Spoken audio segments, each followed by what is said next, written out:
Hello there and welcome back to the Science Sleepy Minds. Outside, stars glisten like spilled glitter on black velvet. The cold hush of space presses in thick with silence. And in the distance, looming like a hole torn through the sky itself, it waits. The black hole. You drift closer, cushioned by nothing but the vacuum and your curiosity. The stars begin to smudge, stretching and curving as though someone has smeared them with a celestial thumb. Welcome to your final destination. You probably won't survive this. So before you get comfortable, take a moment to like the video and subscribe, but only if you genuinely enjoy what I do here. And while you're at it, tell me, where are you watching from, and what time is it there? Now, dim the lights. Maybe turn on a fan for that soft background hum. And let's ease into tonight's journey together. You're drifting in orbit around it, the black hole. Not just anyone either. Let's say it's Sagittarius A, the one that lives at the heart of our own Milky Way galaxy. It's massive, over 4 million times the mass of the Sun. And somehow you can't look away from it, even though it's invisible. Well, mostly. The space around it glows with the radiation of shredded stars and swirls of hot plasma spiraling down like water into a drain. It's beautiful. It's terrifying. And you are absolutely going in. The moment you tip past the point of no return, call the event horizon. It's all over. From your point of view, it'll be weird, yes, but you'll still feel normal for a while. Everything just keeps falling. You don't crash into anything. You just fall endlessly, and inside, the rules begin to mutate. Space doesn't behave the way it did back in your cozy, 3-bedroom, Earth-based reality. Remember how in middle school science class you learned that nothing can escape a black hole? Well, it's mostly true. Not even light can claw its way back once it's crossed the horizon. And since light defines what we see and how we experience time, you're now on a one-way track into what might be the universe's strangest future. Time isn't just ticking, it's stretching, warping.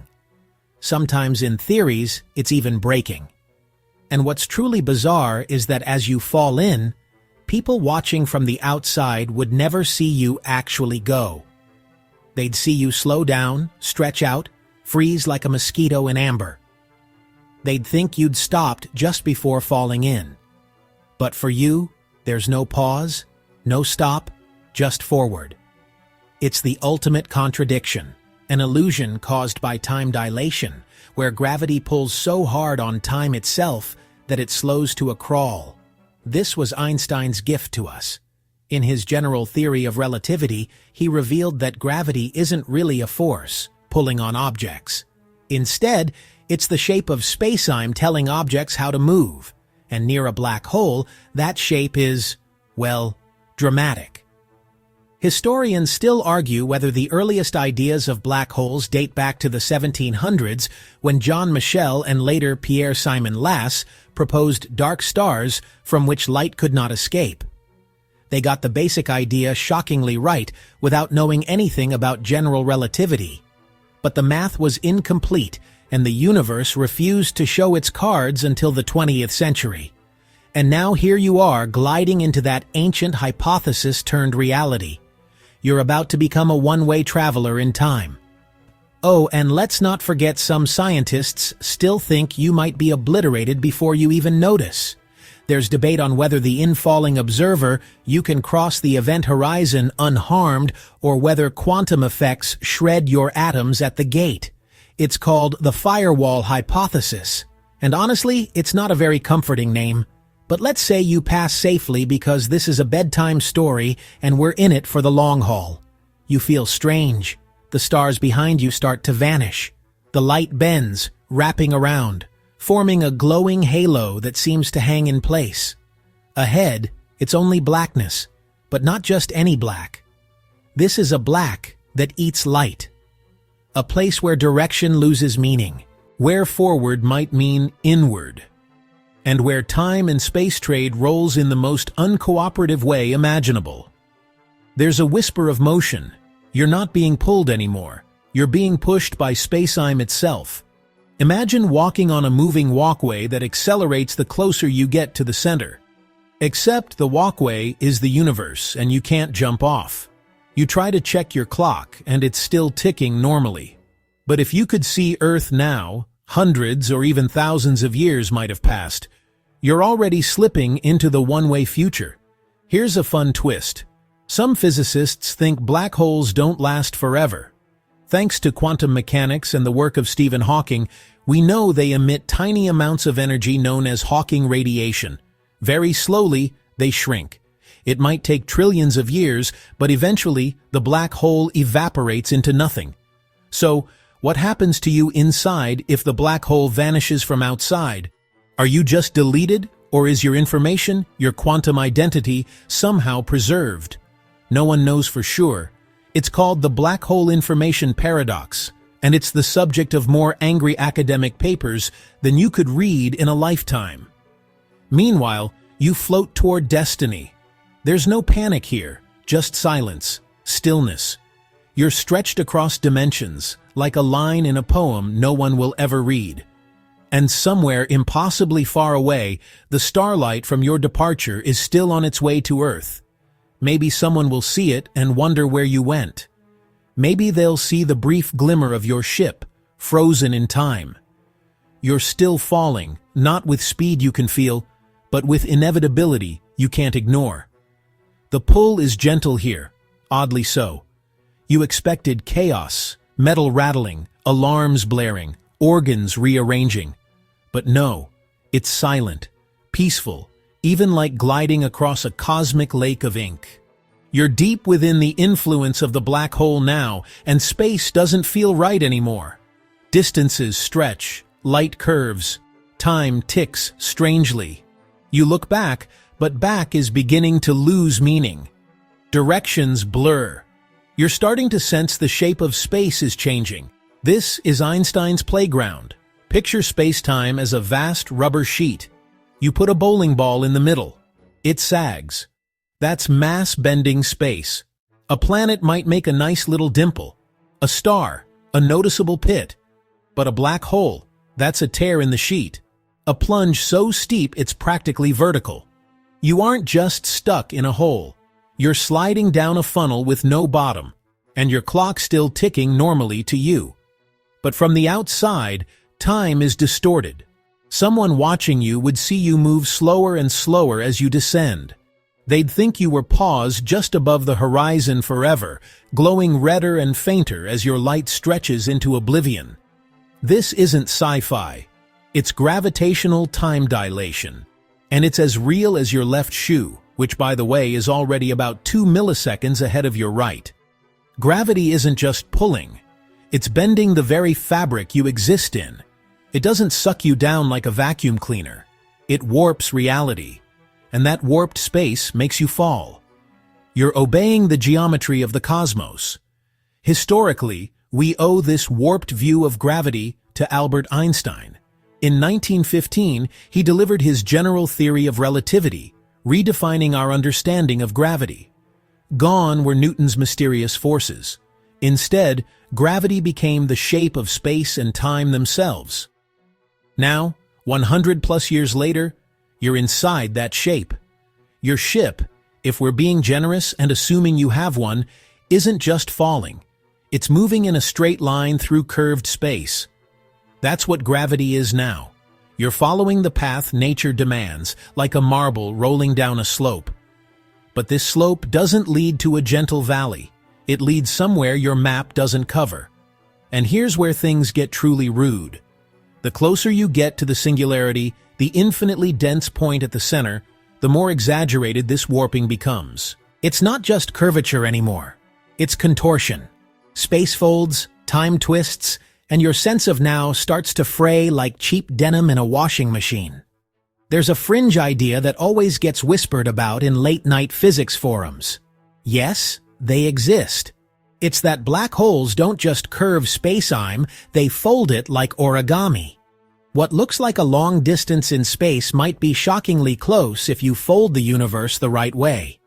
Kind of like those secret fold-out notes you used to pass in middle school math class, but with a lot more quantum peril. You might be closer to everything than you think, and yet completely cut off from it all. There's also this deliciously odd theory that what you're falling through isn't space as you know it, but a funnel into another region of the universe entirely, a separate patch of space-time. Some physicists call this a maximal extension of a black hole solution. If that sounds vague, it's because it's based on elegant math, not observation. We've never been able to test it. You'd need to survive the trip to find out. And you, my friend, are very much in progress. Historians still argue whether Einstein fully understood the implications of black holes in his lifetime. Early on, he dismissed them as mathematical oddities, not physical realities. It wasn't until decades later that we began to accept their very real presence. Thanks in large part to observational evidence and the relentless enthusiasm of physicists like John Wheeler, who gave black holes their unforgettable name. Back in your falling self, the view gets weirder. You start to notice something impossible. Stars behind you begin to double, then triple. Light is warping around the hole, forming rings and arcs in a visual carnival of lensing. These are called Einstein rings, and they're real. Light from background galaxies gets bent into circles by the black hole's gravity, creating a kaleidoscope of warped reality. It's beautiful. It's unsettling. It's like staring into a funhouse mirror that was forged by the universe to mock your expectations. And then you feel it. Not pain exactly, but pressure. A deep, low tension. You're stretching slowly. Your feet are feeling a stronger pull than your head. That's the gravity gradient starting to nibble at you. A taste of what's to come in the next phase. Spaghettification. We'll get there soon, don't worry. But right now, you're skating across the rubber sheet. It's sloped, yes, but also strangely smooth. You glide, not tumble. You drift, not plummet. The acceleration is constant, but you feel almost nothing. One more oddity before we wrap this stretch of warped space. Black holes might not be the end at all. There's a fringe belief in certain theoretical physics circles that our entire universe might be inside a black hole. Yeah, a black hole from a higher dimensional space. In that view, the Big Bang was actually a bounce from another cosmic region collapsing into its own black hole. You floating here might be inside a recursive reality nested within a black hole in someone else's universe. Just something to think about. So, as you lie there drifting deeper into distortion, your senses dulled by silence and your perception bent by time, remember, you're not just falling into a black hole. You're gliding across Einstein's rubber sheet, surfing a curve so steep it becomes a wall. And on the other side of that wall, well, you'll see. Now, things start to get uncomfortable. You probably noticed the gentle pressure in your limbs earlier, like a subtle stretch from an overambitious yoga class. But now, it's more than subtle. Your feet feel like they're being tugged by a force you can't negotiate with. Your head, not so much. The difference in gravitational pull between the two ends of your body is growing. And with it comes one of the black hole's rudest features, spaghettification. Yes, that's the real term. Scientists decided to name one of the most horrifying processes in astrophysics after pasta, because apparently nothing says inevitable doom like fettuccine. Right now, your body is experiencing tidal forces. And unlike the gentle ocean tides back home on Earth, these are less relaxing. They're caused by the difference in gravity between 2 points like your head and your feet. Closer to the black hole equals stronger gravity, so your feet are being pulled just a bit harder than your head. Not enough to snap anything yet, but enough that you're definitely being stretched. And here's the kicker. The smaller the black hole, the worse this effect is. If you're falling into a stellar mass black hole, the kind born from a collapsed star, you're toast before you even reach the event horizon. Your atoms get politely separated, then rudely rearranged. But if you're falling into a supermassive black hole like Sagittarius A, the one you're currently cozying up to, you get a free pass through the horizon with very little fuss. The stretching starts deeper in. Think of it like this. Smaller black holes are like blenders. Supermassive ones, more like very slow pasta machines. Still fatal, just, delayed. This disturbing process was first described in earnest during the 20th century as physicists explored the practical effects of relativity.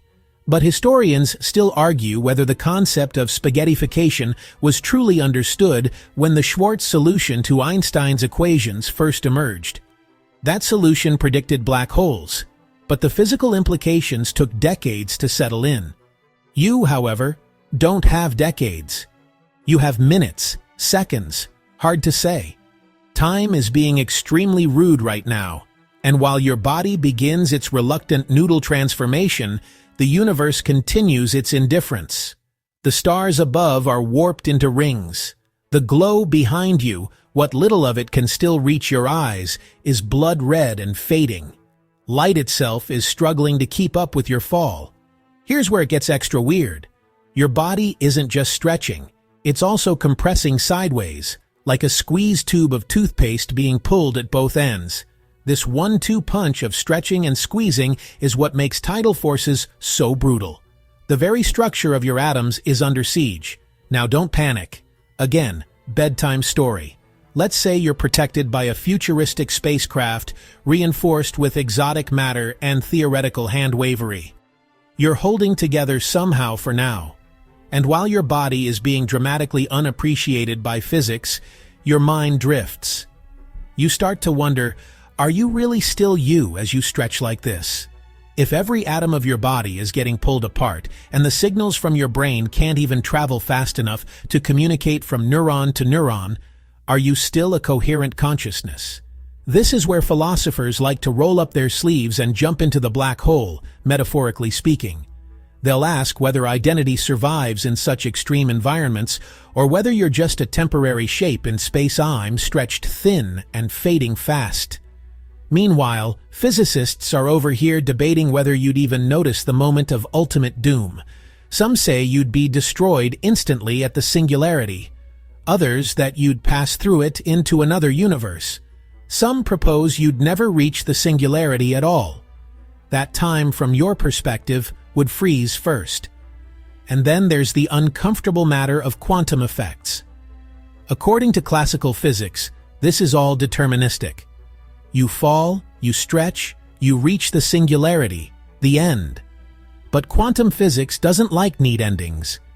It whispers about probabilities, uncertainties, and maybe, just maybe, you exist in a smeared-out cloud of potential outcomes somewhere deep inside the whole, like a shredding of spaghetti, both shredded and preserved until observed. There's also a quirky fringe theory that your information, everything that makes you, well, you get smeared onto the event horizon like cosmic jam, preserved in a holographic pattern on the surface. In this theory, known as the holographic principle, your experience inside the black hole might just be a projection, an echo, a mathematical illusion playing out on the edge of the abyss. So to recap, you're falling into a gravity well so deep that the laws of physics don't agree on your fate. You're being stretched into a human linguine while your past, present, and future fight over who gets to claim you. Your body is experiencing forces stronger than anything else in the known universe. And yet, oddly, it still feels calm. In the soft hum of inevitability, your thoughts blur. You're aware that the line between time and space has started to dissolve. You're moving not just forward, but inward. Not just falling, but flowing. Not just existing, but unraveling. Oh, and here's a fun historical tidbit to chew on. There was once a theory that black holes might be portals to hell. Actual brimstone hell. Some early astrophysical texts in the 1950s flirted with poetic comparisons, likening the unknowable interior of a black hole to mythological underworlds. It wasn't mainstream science, of course, but the imagery stuck. You're not on fire yet, but you are undeniably crossing into the unknown. And the spaghettification is getting serious now. Your legs, now feeling like they're 3 kilometers ahead of your torso, are being pulled with absurd force. In fact, The difference in gravity over just a few meters could be millions of newtons. Your atoms are getting testy. If not for your theoretical sci-fi shielding, you'd already be stretched into a ribbon of plasma thin enough to floss a cork. But this is a sleepy journey, remember? So, we'll keep you intact a little longer. You're stretching, you're falling, you're forgetting what it was like to feel up and down.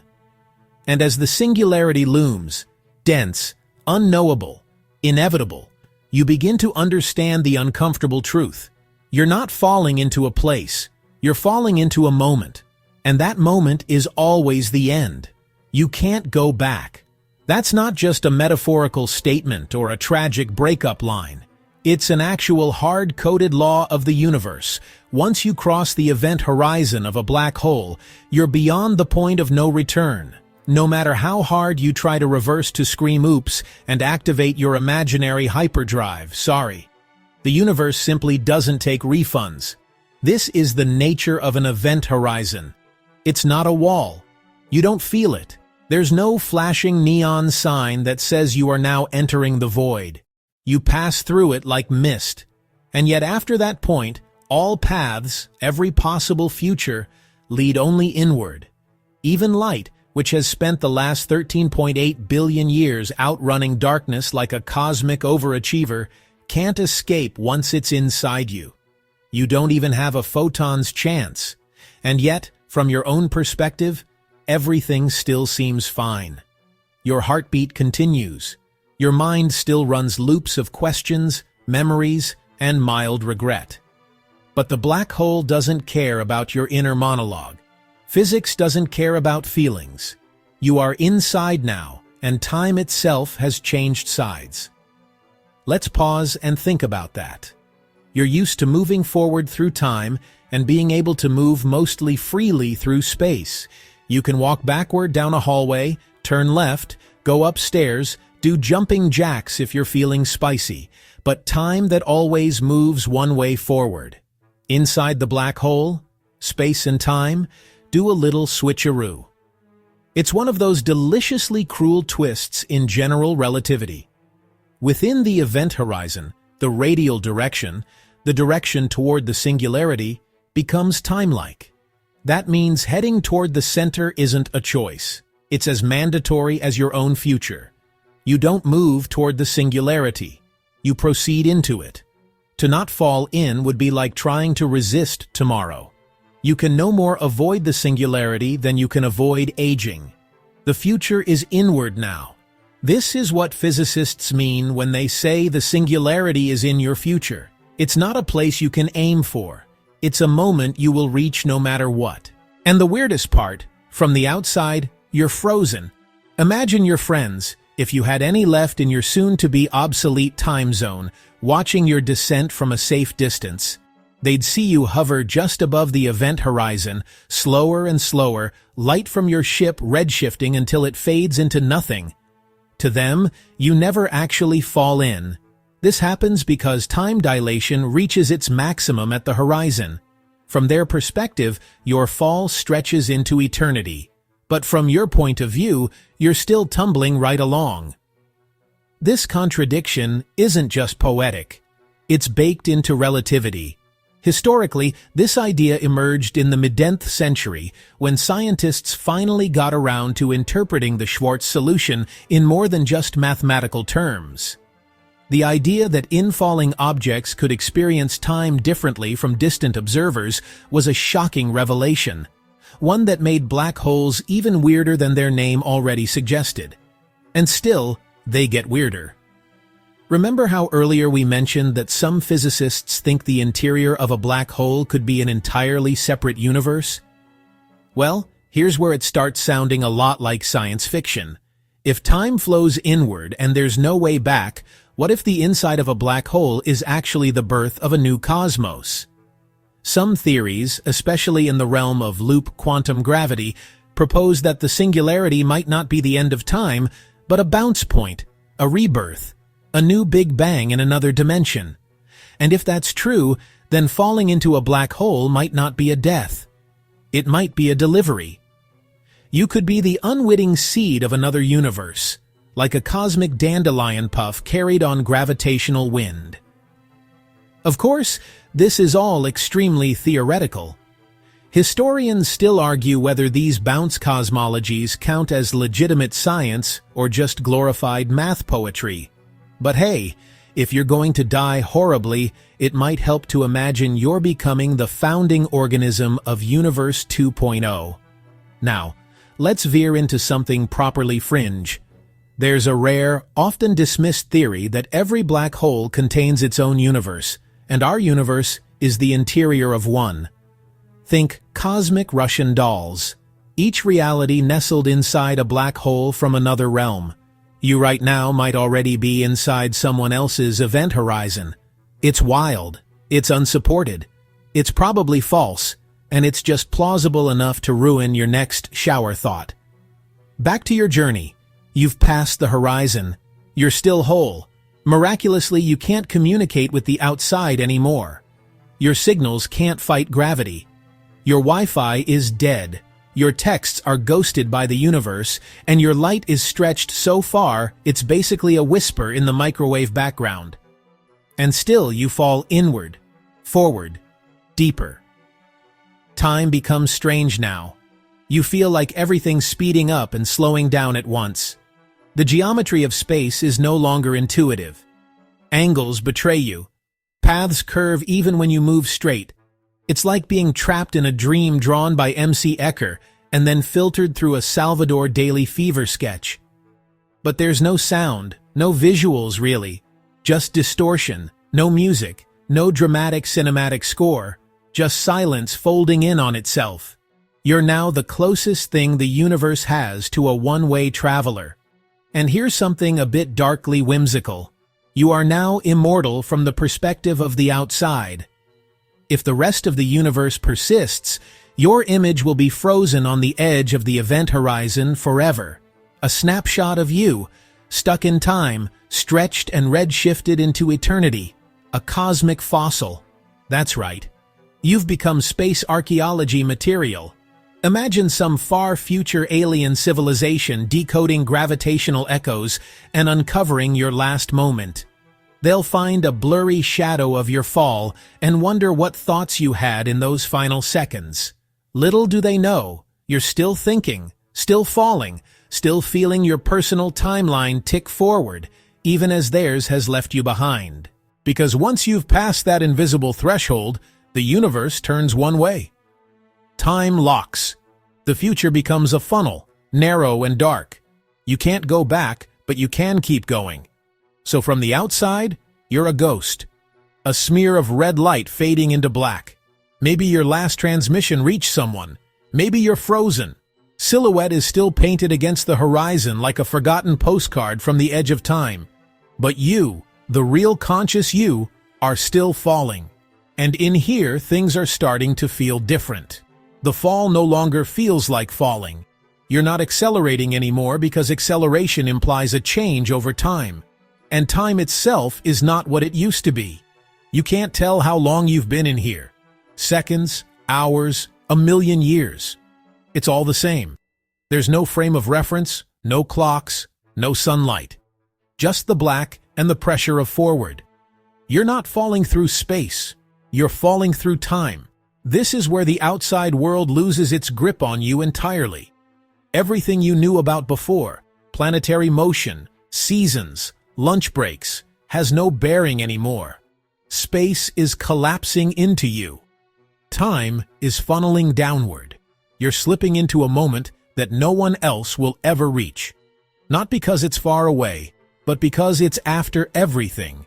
It helps to picture time as a direction. That's a strange concept, sure, but inside a black hole, it's the only way to make sense of what's happening. Remember, general relativity doesn't just bend time.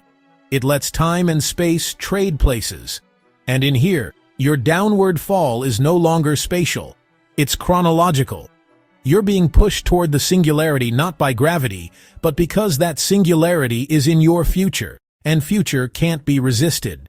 Back home, time means growth and decay. People get older. Trees bloom, rot, fall.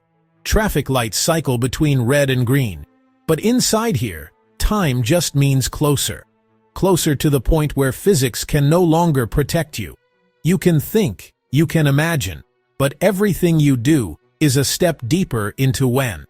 Meanwhile, if we zoom out for a moment, if we could, which we can't, what would the black hole look like to someone orbiting safely from afar? From outside, it's still a featureless sphere. No glowing portal, no swirling tunnel. It doesn't even look like a hole. More like a shadow surrounded by glowing debris and occasional jets of energy shooting out along its poles like angry cosmic hairdryers. One of the more recent breakthroughs in this area came in 2019 when the Event Horizon Telescope team released the first image of a black hole's shadow in galaxy M87. You probably remember it. It looked a bit like a blurry bagel, glowing ring, dark center. That center wasn't the black hole itself, but the silhouette of the event horizon cast against the fiery disk of infalling matter. Historically, this was a huge deal. A photograph of something whose very nature prevents light from escaping. It took an Earth-sized network of radio telescopes and the patience of a monk. Historians still argue whether Einstein would have believed his math could be photographed, but there it was. The black hole's shadow whispering to us from 55 million light-years away. And while that image captivated the world, no one watching it knew you were already inside your own black hole, watching nothing. Well, almost nothing. You can't see light from the outside universe anymore. But there's something else. A thin fuzz, tiny flickers, noise. Maybe radiation so faint it borders on imagination. And that's not just your mind playing tricks. It's a clue. Because believe it or not, black holes aren't totally black. That brings us to something very rude and very real. Hawking radiation. Stephen Hawking in the 1970s realized that black holes should emit a faint glow. This was shocking. Before that, the assumption was that black holes were eternal prisons, gobbling up everything, leaking nothing. But quantum theory once again insisted on being inconvenient. According to Hawking's math, the vacuum of space isn't really empty. It's bubbling with virtual particles, pairs that pop in and out of existence too quickly to be noticed. Usually, they annihilate each other instantly. But near the event horizon, one particle can fall in while the other escapes. The result? The black hole loses a tiny bit of mass. Over eons, it can evaporate completely. So, here's the strange part. Even from inside, you might sense this loss. Not directly. No one's out here with a radiation meter, but subtly through the weakening grip of space, through the flickering edges of unreality.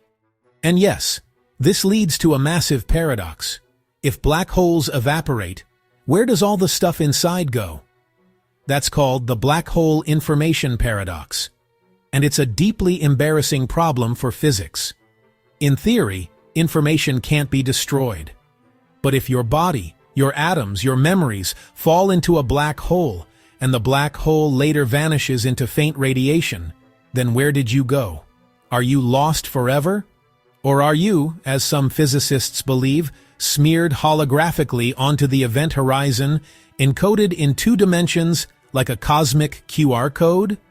Or maybe you're preserved in the radiation itself, scattered across time and space like dandelion fluff. We don't know, not even close. Historians still argue whether Hawking's original formulation of the radiation paradox actually contradicts quantum mechanics, or whether we just need better math. Theoretical physicists are torn into camps. Some defend information conservation like a holy relic. Others shrug and say, maybe some rules break in extreme places, charming you, who meanwhile continue your descent, still intact, still conscious. That's our bedtime deal after all. You pass a layer of silence deeper than any you've ever felt. You begin to wonder if time is even still moving. Your thoughts feel slower, more spread out. It's not sleepiness, it's physics. The closer you get to the singularity, the more time warps. To an external observer, if they could see you, which they can't, it might look like you're approaching the center infinitely slowly. From your side, time's still doing its thing, but the minutes feel longer. This is what happens when the timeline bends. You're being pulled toward a moment that exists at the edge of what the universe allows. Not because it's dramatic, but because the math says so. You try to picture it. The singularity, a point of infinite density. All the mass, all the energy, all the rules of the universe collapsed into a single, zero-dimensional dot. But really, that's probably wrong. Even now, physicists argue over whether singularities are real. Some think they're just the place where our equations break. A sign that our model of gravity is incomplete, that we need a quantum theory of gravity, something to unite Einstein's elegant curves with the chaos of the quantum world. So maybe there is no true point at the center. Maybe you're not heading toward a singularity. Maybe you're heading toward a question. You continue drifting, falling, flowing, fading deeper into the black hole. But here, those words start to lose their meaning. Falling implies a direction. Drifting assumes a context and deeper. You've left deep far behind. What you're in now is not a place, but a condition. A state of being where reality itself buckles under your weight or maybe under its own. The strangest thing is how normal it feels. There's no crunch, no catastrophic snap of space-time that signals your transition into the uncharted. Instead, it's quiet. No dramatic crashing, no video game boss music, just a steady slide through a universe that has stopped bothering to make sense in human terms. And here, time begins to do something you've never seen before. It doesn't just slow down. It bends. It twists. And it starts playing tricks that even Einstein couldn't.